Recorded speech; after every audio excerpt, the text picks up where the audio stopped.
എടാ മരുമോനെ, ഇരിക്കടാ, കഴിക്ക്, എല്ലാം ശരിയായി വരും മോനെ. അയ്യോ, ഇവന്റെ ഒരു കാര്യം. നീ അങ്ങോട്ട് ഇരുന്നേ, കഴിക്ക്. വെള്ളം പേച്ചി.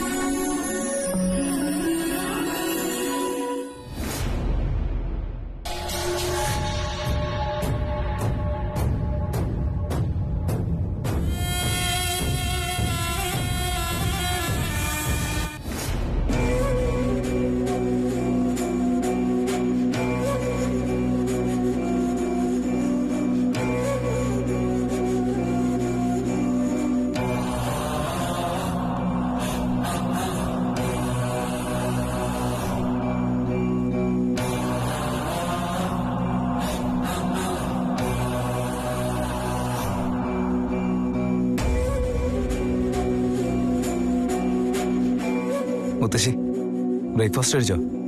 കഴിച്ചു മോനെ.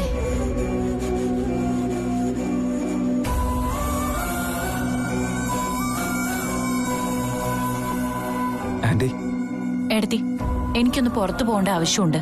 ഞാൻ പോയിട്ട് വരാം. അല്ല, ഞാനും വരാം. നിക്ക് ചേച്ചി, ഞാനൊന്ന് പോയിട്ടുരാം.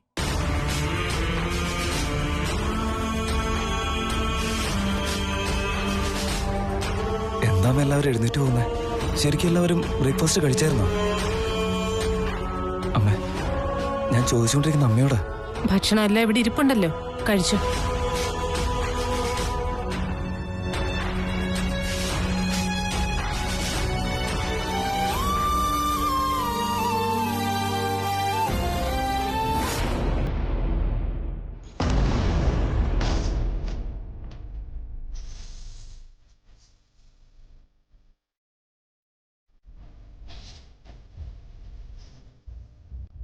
ശിവാനി, നീ ഇത് കഴിക്കേ.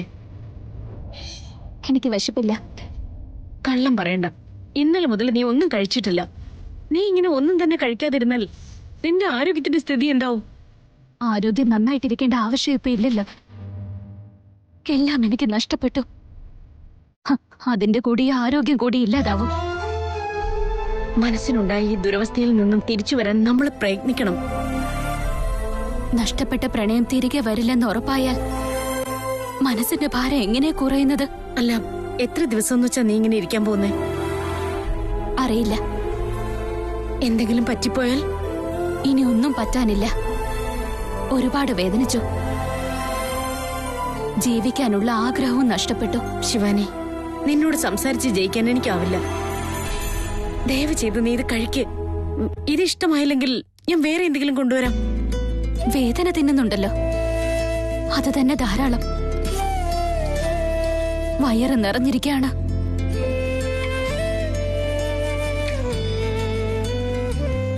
നീ കഴിച്ചോളൂ. നീ ഇങ്ങനെ ഇരിക്കുമ്പോ കുഴപ്പമില്ല.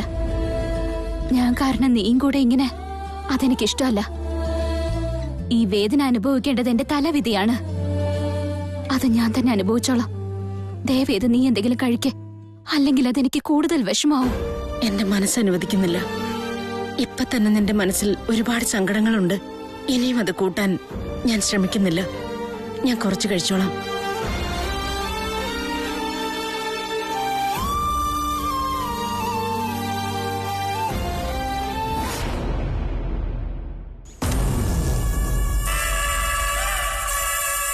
Every dog has a day എന്ന് വെച്ചാ ഏതൊരു നായ്ക്കും അവന്റേതായ ഒരു ദിവസം വരുമെന്ന്. ആ കാര്യം ഞാൻ ഒരുപാട് വിശ്വസിക്കുന്നുണ്ട്. അതിന് നല്ലൊരു എക്സാമ്പിൾ പറയട്ടെ. തൃശൂൽ കഴിഞ്ഞുപോയ കാര്യങ്ങളൊന്നും അത്ര പെട്ടെന്ന് മറക്കുന്നവനല്ല നീ. നീ ശിവാനിയുടെ കഴുത്തി താലി കെട്ടിയെന്ന് വെച്ച് ജയിച്ചെന്ന് കരുതിയ?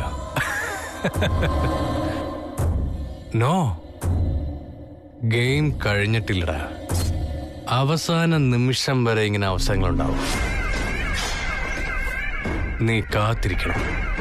കാത്തിരുന്നേ പറ്റൂ. നിനക്ക് ചെറിയൊരു അവസരം കിട്ടിയപ്പോ നീ ജയിച്ചു എന്ന് കരുതി. ജയിച്ചു എന്ന് കരുതി നീ ഒരുപാടങ്ങ് സന്തോഷിച്ചു. എന്നാ ഗെയിം നീ ജയിച്ചിട്ടില്ലടാ. It was too early. ശരി, ഇപ്പൊ നിന്റെ കാര്യം ഞാൻ ഒന്ന് എടുത്തു നോക്കിയേ. നീ ജയിച്ചെന്നല്ലേ കരുതിയത്. പക്ഷെ നിന്റെ കൂടെ ആരും ഇല്ലടാ. എല്ലാവരും എന്റെ കൂടെ തന്നെ. എന്താന്നറിയോ?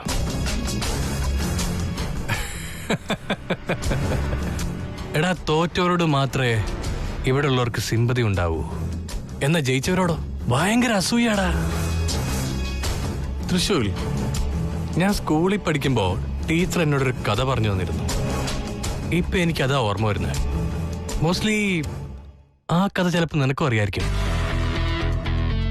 രാജാവ് യുദ്ധം ചെയ്ത് എല്ലാ സാമ്രാജ്യങ്ങളും പിടിച്ചടക്കി. ആ സന്തോഷത്തോടെ രാജാവ് തിരിച്ച് കൊട്ടാരത്തിൽ വരികയും ചെയ്തു. കൊട്ടാരത്തിൽ വന്നപ്പോ രാജാവിന് സ്വന്തക്കാരായിട്ട് ആരും ഉണ്ടായില്ല. എന്താന്ന് വെച്ചാ രാജാവിന്റെ കൂടെ ഉണ്ടായിരുന്നവരെല്ലാവരും യുദ്ധത്തിൽ മരിച്ചുപോയി. തൃശ്ശൂർ ആ കഥയിലെ രാജാവിനെ പോലെ നിന്റെ പുറകിലും ആരുമില്ലല്ലോടാ. വീട്ടുകാരെയും നിനക്ക് നഷ്ടപ്പെട്ടു, താലി കെട്ടിയ പെണ്ണിനെയും നഷ്ടപ്പെട്ടു.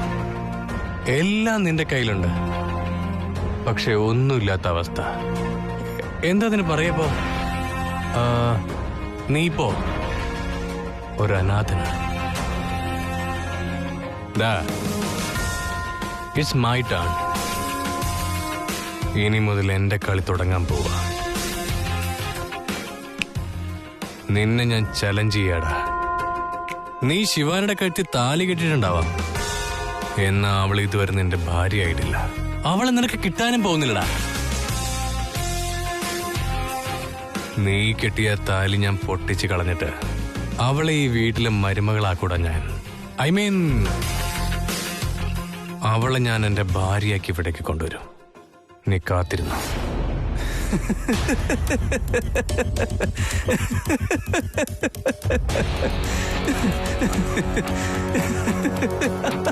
അയ്യോ, കരയേണ്ട സമയത്ത് നീ എന്തിനാ ചിരിക്കുന്നത്?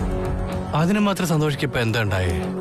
നീ സ്റ്റാർട്ടിങ്ങിൽ എന്തോ ഡയലോഗ് അടിച്ചായിരുന്നില്ലേ? Every dog has a day.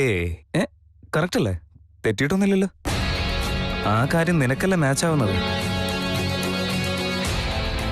നീ പറഞ്ഞതുപോലെ ഗെയിം ഇതുവരെ കഴിഞ്ഞിട്ടില്ല. നീ അവസാന നിമിഷം വരെ പ്രയത്നിച്ചേക്കാം, പക്ഷെ ശിവാനിക്ക് വേണ്ടി ഞാൻ എന്റെ അവസാന ശ്വാസം വരെ പ്രയത്നിക്കും.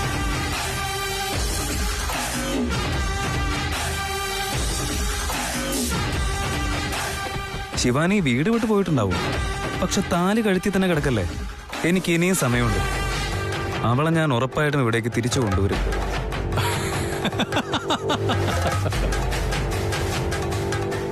ഒരിക്കലും സാധിക്കില്ല. ആ വാക്ക് എന്റെ ഡിക്ഷണറിയിലേ ഇല്ല. നീ കണ്ടോ, ശിവാനിയെ ഈ വീട്ടിലേക്ക് ഞാൻ ഉറപ്പായിട്ട് കൊണ്ടുവരികയും ചെയ്യും. ഞങ്ങൾ ഒരുമിച്ച് ജീവിക്കുകയും ചെയ്യും. ഇത് എന്റെ ചലഞ്ചാ.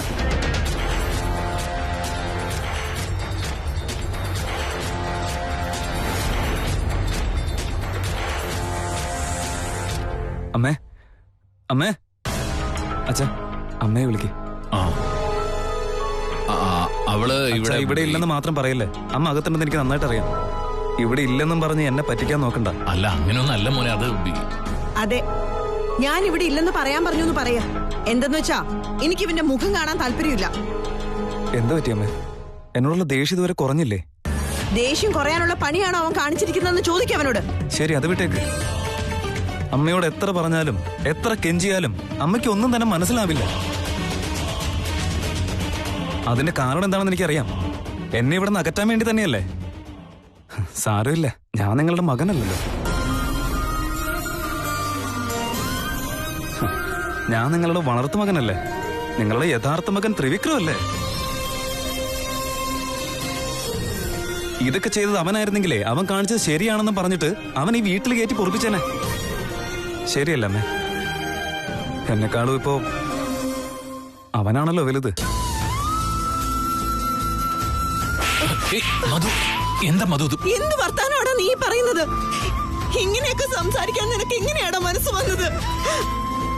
അതെ, നോക്കുന്നേ, എങ്ങനെയൊക്കെ അവൻ സംസാരിക്കുന്നേ നോക്ക്. എന്ത് മനസ്സാടാ നിന്റേത്? ഇങ്ങനെ പറയാനൊക്കെ നീ എപ്പോഴാണ് പഠിച്ചത്? ത്രിവിക്രമനെ ഞാൻ പ്രസവിച്ചിട്ടുണ്ടാവാം, എന്നാ 23 വർഷത്തിനിടയ്ക്ക് ഒരിക്കൽ പോലും ഞാൻ അവനെ എന്റെ മകനായി കണ്ടിട്ടില്ല.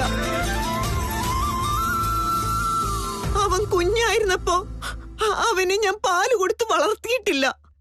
ഞാൻ വളർത്തിയത് നിന്നെയാ, നിന്നെ മാത്രം.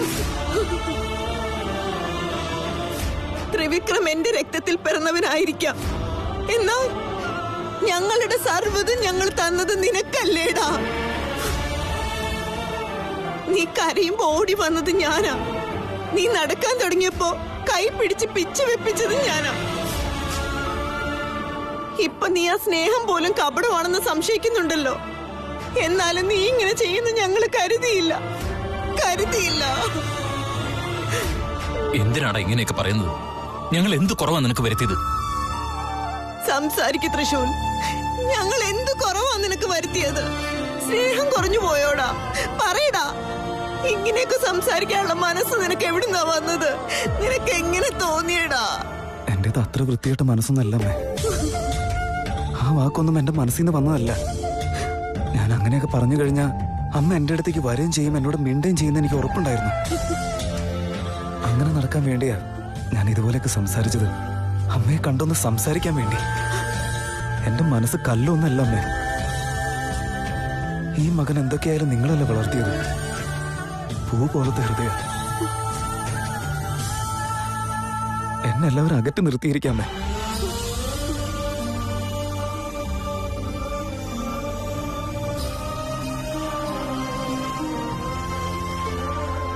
ഞാനിപ്പോ ഒറ്റയ്ക്കായി പോയില്ലേ?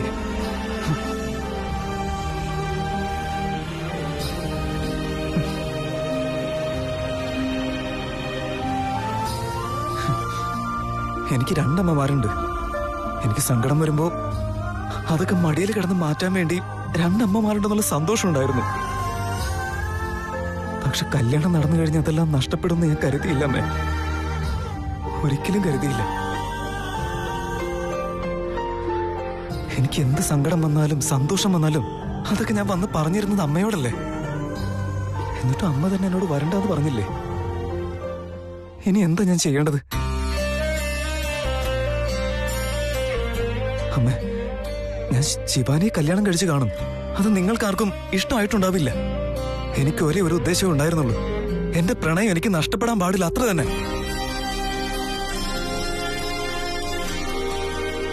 എന്നോട് ക്ഷമിക്കമ്മേ. അല്ലമ്മേ, മരണശിക്ഷയൊക്കെ വിധിച്ചവർക്ക് പോലും ക്ഷമ ചോദിക്കാൻ ഒരു അവസരം കൊടുക്കാറുണ്ട്.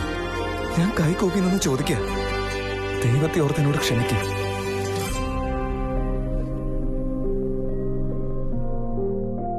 ക്ഷമിക്കമ്മേ.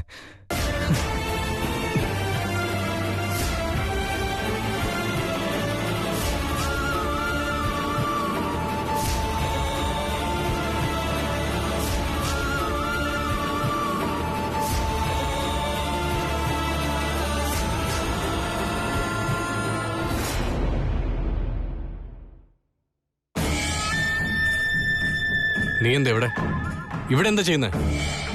നീ എന്തിനാ ഇങ്ങോട്ട് വന്നേ? ഇത് എവിടെയാ ഉള്ളതെന്ന് അറിയൂ നിനക്ക്? അപ്പൊ ചോദിക്കേണ്ട ചോദ്യമാണോ ഇത്? ഓക്കെ, ശിവാനിയുടെ വീട്ടിൽ നീ എന്താ ചെയ്യുന്നേ? അതിനെക്കുറിച്ച് വിവരിക്കേണ്ട ആവശ്യം എനിക്കില്ല.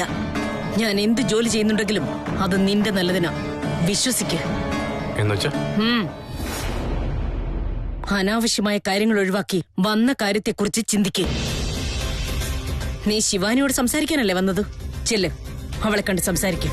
അവക്കിപ്പോ എങ്ങനെയുണ്ട്? നിന്നെ മോർത്തിരിപ്പാണവൾ. അവളുടെ കഴുത്തിൽ തൃശൂൽ കെട്ടിയ താലി ഉണ്ടായിരിക്കാം, പക്ഷേ നിന്നോടുള്ള അവളുടെ പ്രണയം നഷ്ടപ്പെട്ടിട്ടില്ല. എനിക്ക് അവളോട് സംസാരിക്കാൻ പറ്റുമോ? ഉറപ്പായിട്ടും.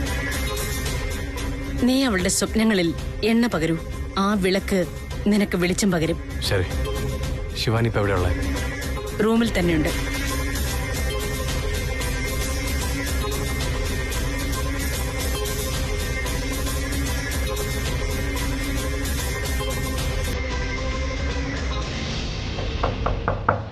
ശിവാനി,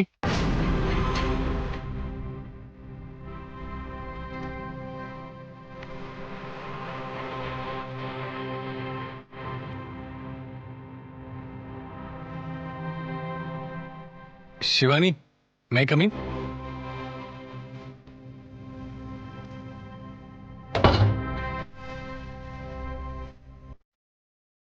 ശിവാനി, എന്തിനാ വാതിലടച്ചേ? Open the door. Shivani, Shivani പറയുന്ന കേക്ക്. ദേവി ഇവിടുന്ന് പോകും ത്രിവിക്രം. ഞാൻ ഈ വാതിൽ തുറക്കില്ല. എന്താ ശിവാനി, ഞാൻ ഇതിന് മാത്രം എന്ത് തെറ്റാ തന്നോട് ചെയ്തേ? Please open the door. എനിക്ക് തന്നോട് സംസാരിക്കാനുണ്ട്.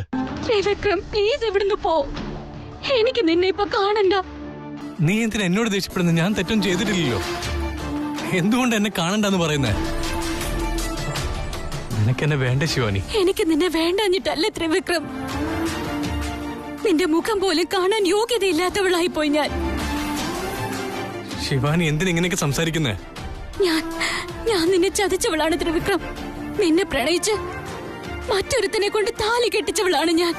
നിന്നെ ചതിച്ചവളാണ് ത്രിവിക്രം. ഞാൻ നിന്നെ ചതിച്ചവളാ. ശിവാനി അതൊന്നും നീ അറിഞ്ഞോണ്ട് ചെയ്തല്ലോ. എല്ലാം അവൻ കാരണം ഉണ്ടായതല്ലേ? ആരുടെ കാരണം കൊണ്ടായാലും ഞാൻ നിന്റെ പ്രണയത്തെ ചതിച്ചതുപോലെ ആയില്ലേ?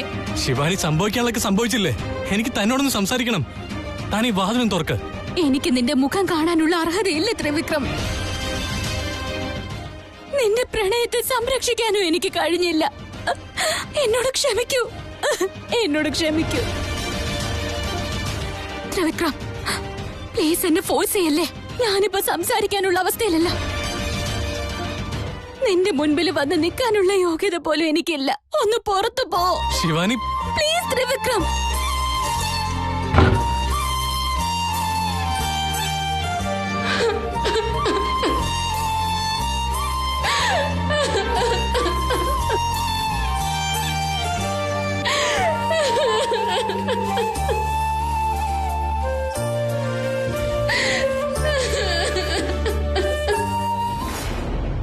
മധു, തൃശൂലിന് എന്തെങ്കിലും ഒരു ഉത്തരം നമ്മൾ കൊടുക്കണ്ടേ?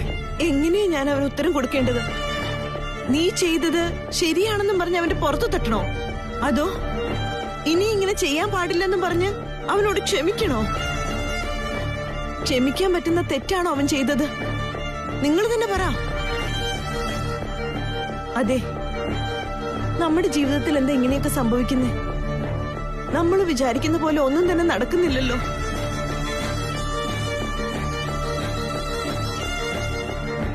അതെ, നമുക്കൊരു മകൻ കൂടി വേണമായിരുന്നു.